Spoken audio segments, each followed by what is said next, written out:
Welcome back, Crackle Addicts. Get it? Because, Crackney. I'm Lupinefiasco, this is Daily FaB Gameplay, and today we're playing Arakni Slipped Through the Cracks. What we do here is review replays of games I played on the Talishar.net client days or weeks ago, after enough time has passed that I lose my bias and can more objectively judge the quality of my games. I'll talk through turn cycles as if I were taking them now, giving my thoughts on the lines I would take and comparing them to the lines I did take at the time of recording. We either learn from my mistakes or reinforce good play patterns with the goal of tightening and optimizing our gameplay in the future to take down paper events and walk away with that shiny, shiny cardboard. If you haven't already done so, please consider subscribing to my channel. It is the best free way to support me and to make sure that you see every new episode of Daily FaB Gameplay in your video feed. Until I'm sure that I'll commit to keeping this list up to date, I'm keeping it private, but there is a link to my other deck lists on FaBery in the video description below. You'll also find a link to my Patreon. Subscribers at the Arc Lightning tier and higher will get access to my matchup guides for those decks forever. Want to tighten and optimize your gameplay in real life? Use my affiliate link in the video description to buy your very own Codex journal and be sure to use code LUPINE10, that's LUPINE10, at checkout to receive 10% off your order. Finally, Daily FaB Gameplay is brought to you in part by Hemel from The Bazaar. It's never been more affordable to play in the flesh and blood. Players have been buying the cards they need from Hemel for years. I started buying from him in 2023 and have never found a better deal. The Bazaar's prices are the lowest for singles, full sets, and class sets, including new releases. Pre-order High Seas set bundles now and pre-order singles after spoiler season ends. Pre-orders are available to ship internationally or for in-person pickup at US Nationals in Vegas. Message Hemel on Blue Sky, Discord, email, or Twitter to see what he can do for you. Now, let's jump right into the action.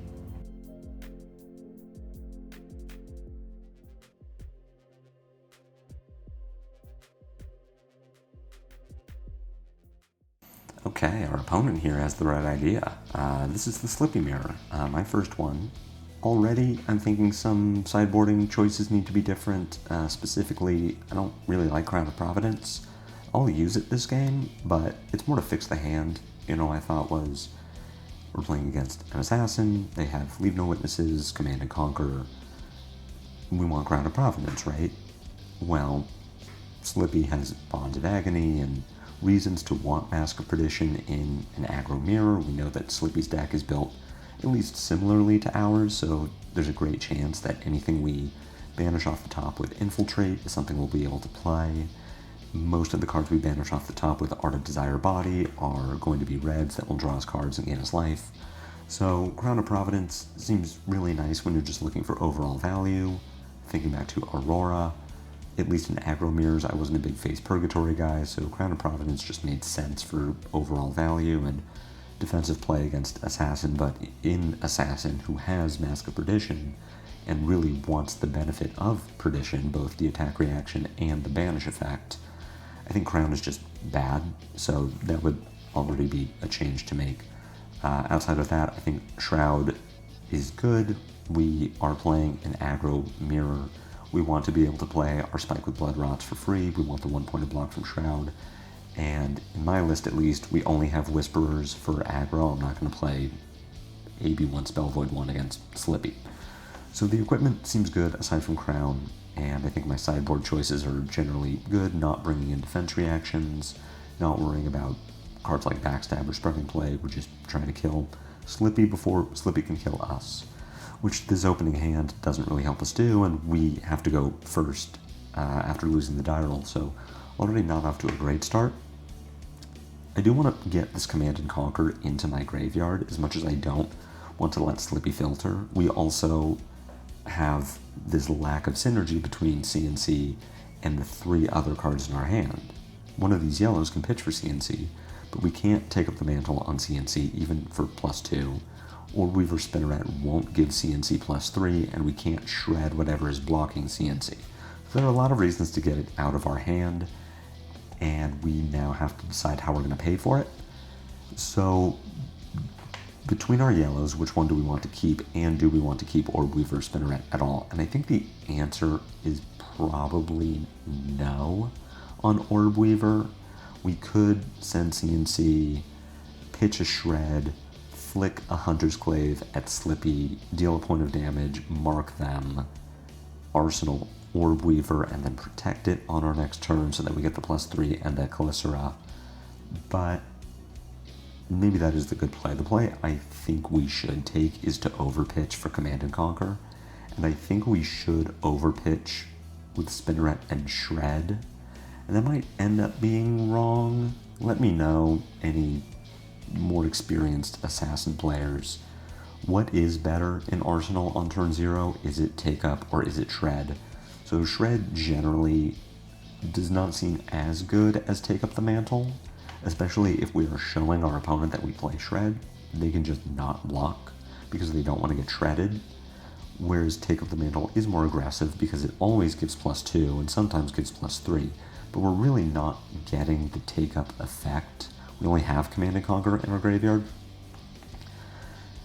Cut from the same cloth coming from our Slippy opponent, so we can already put them on more of a dagger-focused build than what we're doing. I'm guessing more like the Marionette dagger builds that we saw in Battle-Hardened Santa Clara, and then since then. Got a Hunter's Glaive coming in for 5, Go Again, which will mark on hit. Let's think about what we want to do with our turn. We have a Take Up the Mantle in Arsenal. We have Bond of Agony. We have Flick Knives, Kiss of Death, Whisperers. We don't need to use Redback Shroud because Take Up costs 0, but already I'm seeing, well, I want to send Kiss of Death for 3 Go Again. I want to play Bond of Agony, and I get to Take Up, Flick Knives, Whisperers to turn on Bonds. We get it up to 7, the effect is active, and we even deal an extra point of damage from flicking Kiss of Death. So at a minimum, I need Bonds and Kiss. Then we ask the question, what are we doing with either of these Mark of the Black Widows? We're not going to attack with them. We can at least pitch the blue one to attack with a Hunter's Glaive. We assume that Slippy isn't going to block it. They cannot easily give equipment. I guess they could give Mark of Death, block the 2, and assuming that we're still marked at the end of their turn, they get to pick which agent they transform into. But like, okay, if you're going to give me Mark of Deceit, Mask of Deceit on a dagger, I'm pretty okay with that, especially on turn 2. So if we can keep the blue Mark of the Black Widow, I would like to.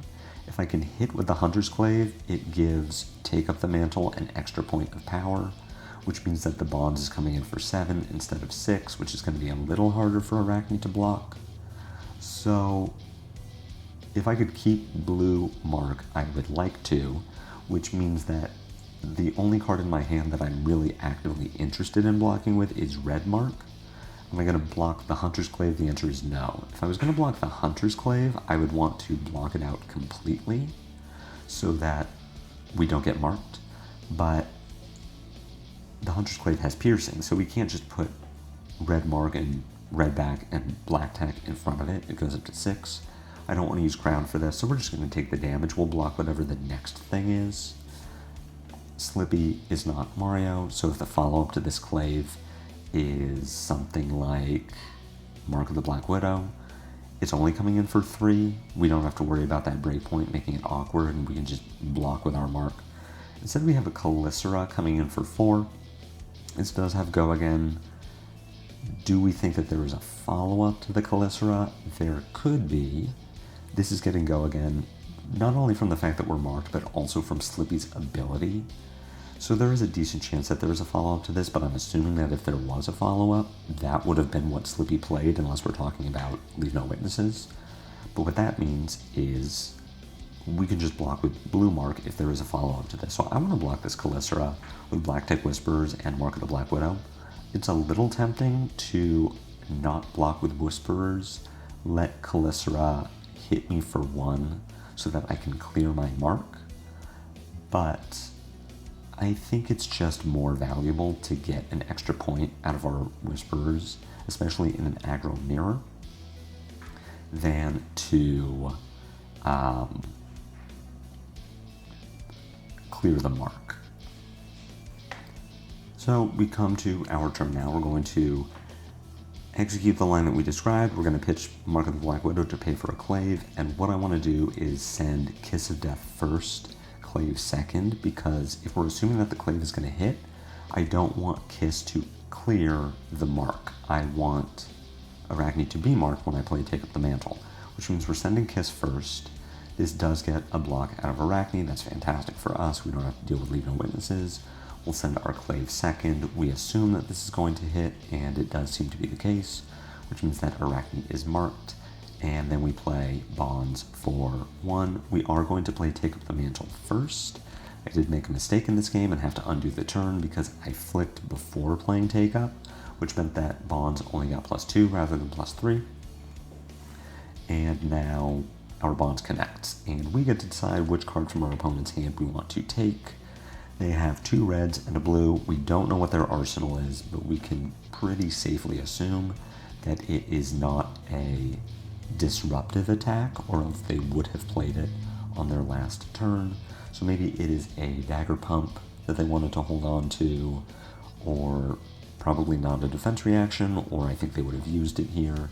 So I'm guessing it's a dagger pump or something like Command and Conquer. And in both of those cases, the best thing that we can do is take our opponent's blue. If we take our opponent's blue, for one thing, we don't have an arsenal, so Leave No Witnesses is just 4. But also, if our opponent plays Leave No Witnesses, then they just take an intellect penalty because they aren't also playing Up Sticks and Run. So if we leave them with Leave No Witnesses Up Sticks, their best line is probably play Up Sticks, pitch Leave No Witnesses, attack with Calycera for 5. And a 2-card 5 is fantastic. If we leave them with the blue, with Prognosis, then they have options. They can play the Dagger Pump from Arsenal, or play Command and Conquer from Arsenal, attack with the Dagger, attack with Leave No Witnesses, or Arsenal it. If we take Leave No Witnesses, we leave them with Up Sticks and Prognosis, which means that they now have an option to play Up Sticks, attack with Hunter's Clave, attack with Calycera. It just all translates to more damage. The way that we limit our opponent's incoming damage is by taking the blue and giving them at most a 2-card 5, assuming they don't end up playing the Arsenal. It also has the added bonus of getting 3 copies of Persuasive Prognosis out of our opponent's hand and deck so that they can't play them anymore, and I'm pretty happy to get Prognosis away from my slippy opponent. That's what I'm going to take as well. We can now do a quick check and see if our opponent has anything spicy in the deck. I'm seeing Battlefront Bastion as a card that I would not normally expect a Slippy to play. We also see 2 copies of Two Sides of the Blade, which is just good to know that our opponent is playing sort of, I guess you'd say, off-meta attack reactions. It isn't something that I really expect from Slippy. And we just passed the turn. We are assuming we're going to take a 2-card 5, and we can look at our hand here and see that, again, it's pretty good. Drawing into the natural bonds that we can just enable is really helpful for us. It just means that we're getting a ton of value. So assuming our opponent does the 2-card 5, I'm going to block with Redback Shroud, get my point of defensive value, and on my turn, the sequence is going to be Pain in the Backside into Infiltrate, into Bonds, Redback, Spike, Flick Knives, and throw one of our Claves. The reason I want to throw Pain in the Backside first is it is a 0 for 4 that marks for free if it hits, because we have Hunter's Clave. So I'm hoping that Slippy will be incentivized to block the Pain in the Backside, which then opens them up to getting hit by the Infiltrate. Again, I'm pretty interested in infiltrating my opponent. We're playing more or less the same deck, which means that anything in their deck is going to be something that I can play for more value than just a random card off of, you know, Aurora's deck or Fi's deck, whatever. It's going to be something that very likely synergizes with what I am doing as an assassin. So we'll throw Infiltrate next. I do think it's interesting that between this game and yesterday's video, I'm ending on the Bonds, which means that I'm really advertising very strongly that I have Bonds of Agony, because if I'm ending with Bonds, it means that I have the reactions to turn Bonds on. If I didn't have the reactions, I would be leading with Bonds to bait my opponent into thinking I can turn it on so that they give me blocks, and then I'd say, okay, here's the next thing, right? If we couldn't turn on Bonds here, the sequencing becomes Bonds first, Pain in the Backside second, Infiltrate third, basically saving the most important attack for the last chain link. So maybe I do need to be ending with Bonds and just saying, you know what, or starting with Bonds and saying, you know what, if this baits blocks, that's fine, because then I'll just spike and infiltrate. I don't need to spike the Bonds, but I mean, at the same time, this is just too good. We've done 2 Bonds in 2 turns. We're taking cards away from our opponent. Just in general, feeling very good about our position in this game, and we are down equipment. We only have Crown and Flick Knives left. It's kind of unlikely with this build that we're ever going to generate the 2 silver necessary to buy either of those back, and we don't have Mask of Perdition for Leave No Witnesses, so we probably are just out those equipment now. But at the same time, they both went towards Bonds of Agony, which is really why we are playing that equipment in the first place, specifically for the attack reaction turn on Bonds. So I can't be too bad about losing out on that value, or rather not having that value going later into the game. Here's our opponent's hand. Kind of the same situation as last turn. If we take the blue, not only are we taking Bonds of Agony away from our opponent, but we are leaving our opponent with a 2-card 5. And if we leave our opponent with up sticks and a blue, they can come in for 6 at a minimum. If we leave our opponent with Command and Conquer and a blue, they can come in for 6 at a minimum. Probably 7 because they have Tunic to pay for Hunter's Clave into CNC. So the best choice here is to just take the blue, take Bonds, leave them with this 2-card 5, and with the added bonus of also getting Bonds out of our opponent's deck so that they can't do to us what we're doing to them. Now the hand we draw into is kind of interesting because we don't have for one thing, we don't have an attack. For another thing, we don't have Leave No Witnesses in Graveyard. So if I'm looking at this hand, I'm thinking, okay, I can definitely play Spinneret. I can pitch Razor's Edge to attack with the Calycera for 4. I can Tarantula Toxin it up to 7, and then I can play Codex of Frailty and get back something, but I don't have Leave No Witnesses. So now we have to start evaluating, well, what are our good Codex targets? And the best one is Command and Conquer, but we don't have a good hand to play Command and Conquer. We would have to keep all 4 cards. We have to play Codex of Frailty, discard something, then pitch our other 2 cards to CNC, and that just doesn't seem great, especially because assuming that our opponent takes the same line as they did last turn, where they're just going to send this Clave and then pass and keep whatever this arsenal is for next turn, we aren't even getting the benefit of making them discard. So instead, we're kind of just using Codex for value, which means that we are looking at our graveyard and seeing, well, how do we get the most damage out of this turn? We don't need to block this Clave. So we can play the Spinneret. We have an open dagger slot, so playing Spinneret just makes sense. We get a Calycera, we get +3 on something. We can pitch Razor's Edge, attack with Calycera for 4, make it 7 with Tarantula Toxin, play Codex of Frailty, and probably get Infiltrate as the most value on any single card in our graveyard. Pain in the Backside or Kiss of Death have the same, they're both 4 if they hit, but Infiltrate is probably closer to 7, depending on what we get from the top of Arakni's deck. If we get any red, we're really looking at 6 to 7 because it's either going to be a stealth attack for 3 or a dagger pump for 4, most likely. What we could instead do is look at getting our Kiss of Death value. So how that line ends up working is we play Spinneret, equip a Calycera, play Codex of Frailty, discard our Razor's Edge, pick up Kiss of Death, send Kiss of Death for 6 go again, and then play Tarantula Toxin. And we just get 9 out of the turn, and especially if our opponent blocks with a card from hand or with Mask of Deceit, then Tarantula Toxin gets even more value.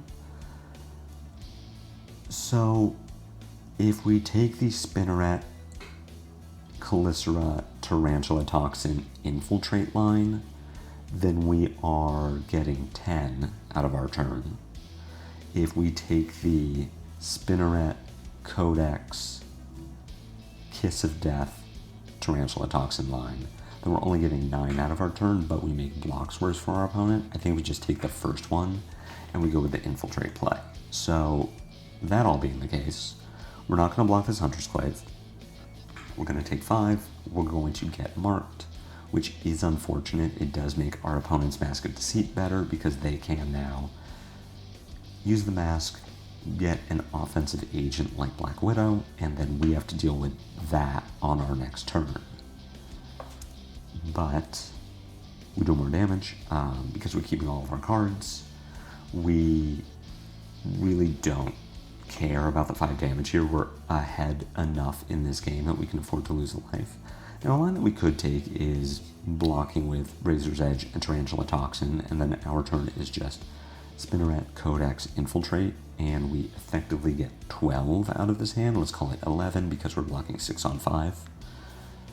We are not as much advancing our win condition by lowering our opposing Slippy's life, but we are maintaining our own life total. I think I actually like that more. It wasn't a line that I considered when I played this turn, but it's a line that I think I should have considered. At the same time, we don't know what's in Arakni's arsenal. It's been here forever. We know it isn't an attack, because if it was something like Command and Conquer, Arakni could have just pitched 2 reds to play it. We know it isn't a dagger pump, because they probably would have used it by now. If it was something like a Savor Bloodshed, they still have Flick Knives to send the Clave, get the mark, and then draw the card.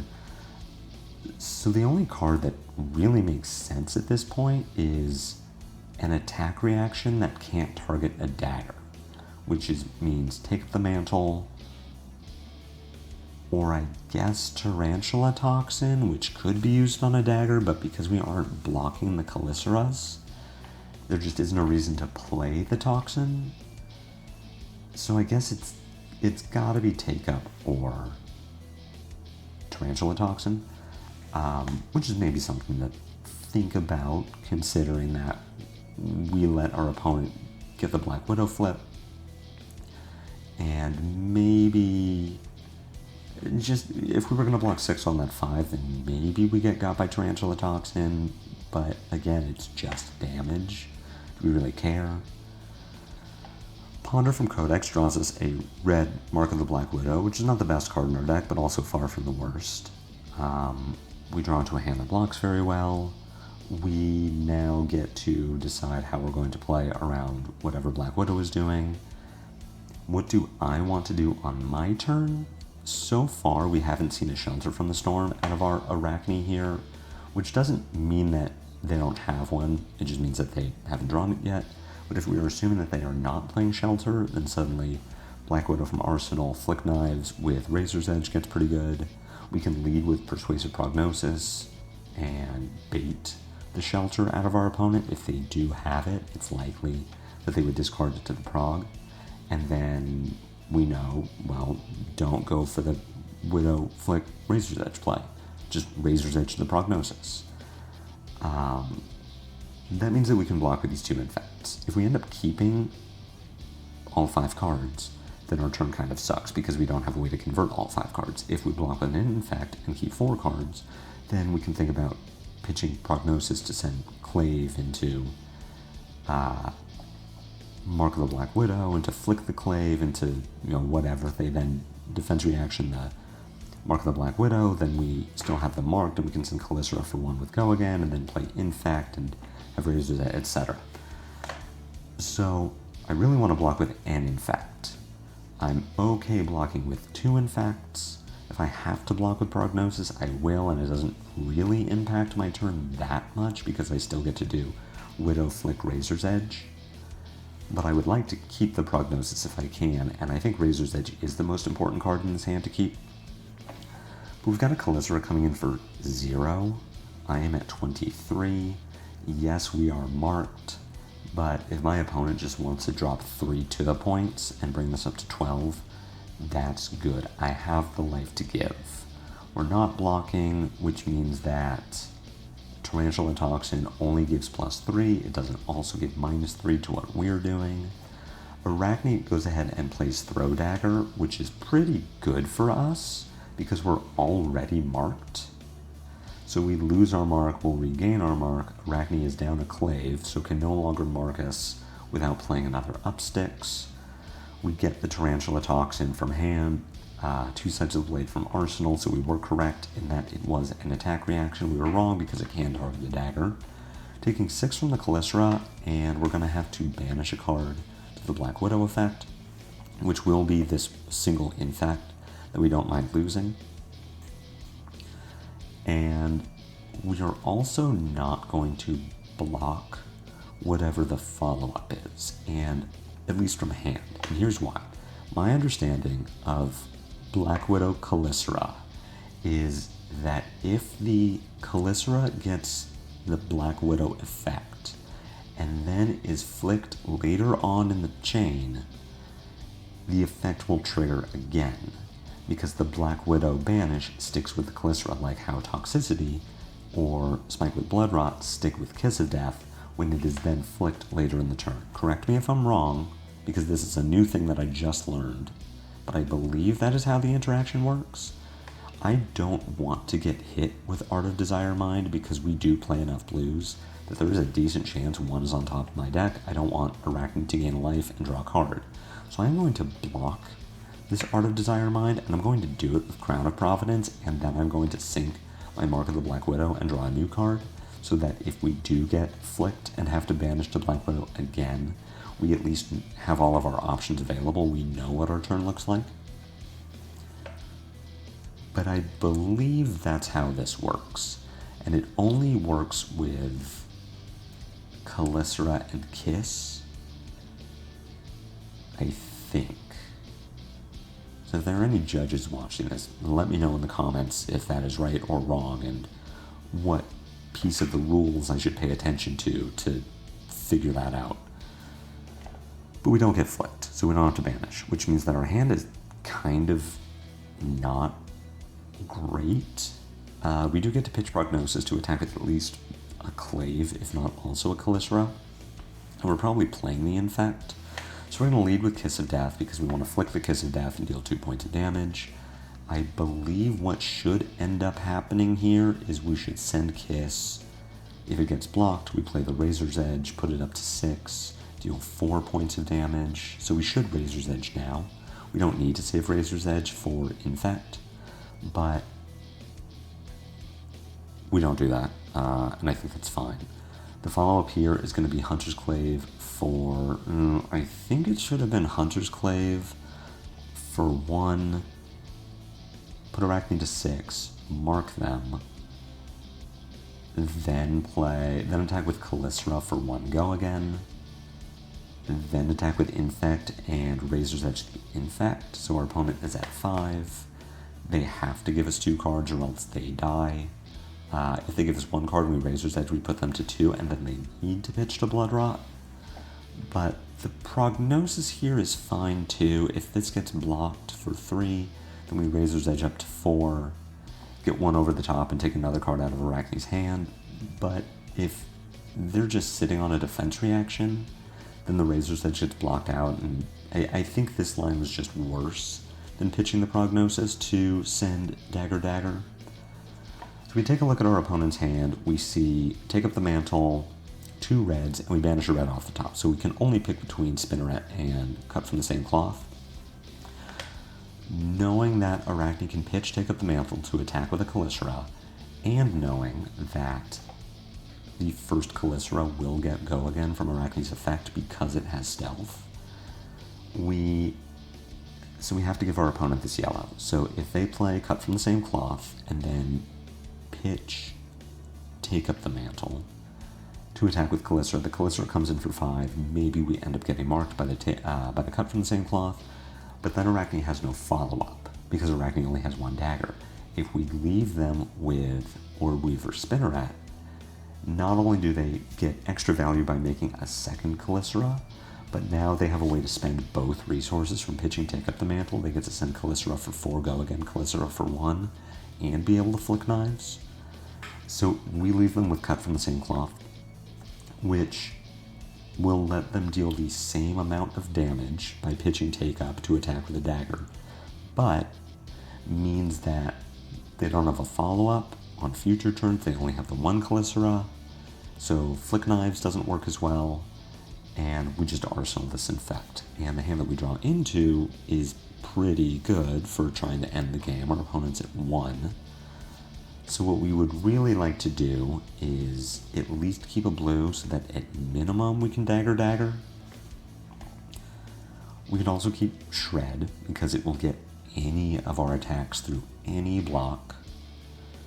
Are we going to block this Calycera? The answer is no. We're at 15. We can go to 10 here. What does our turn look like? Our turn looks like we want to pitch Double Trouble to send Clave for 1, get a full card out of Arakni's hand because they can't just block with Flick Knives. Clave has Piercing. So we get a full card away from our opponent. Then we can play Infect from Arsenal for 3, go again.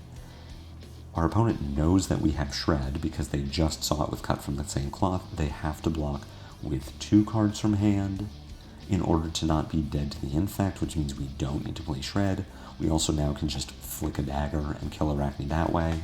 So what I actually do want to do is block with Infiltrate, because I don't need it. I'm not going to play it on my turn. I can't play it on my turn. And we might as well just stay a little healthier. We can go to 12 here, and maybe somehow Arakni has a way to get through this turn. We'll just play safe. We'll go to 13 even, because I'm bad at math. So we get to send Clave first. We get a Battlefront Bastion out of Slippy's hand, which is helpful for them. It is going to give them that floating prevention. That means we can't just kill them with Flick Knives. But at the same time, we can just kill them through being an assassin with cards in hand. We get to send Infect next.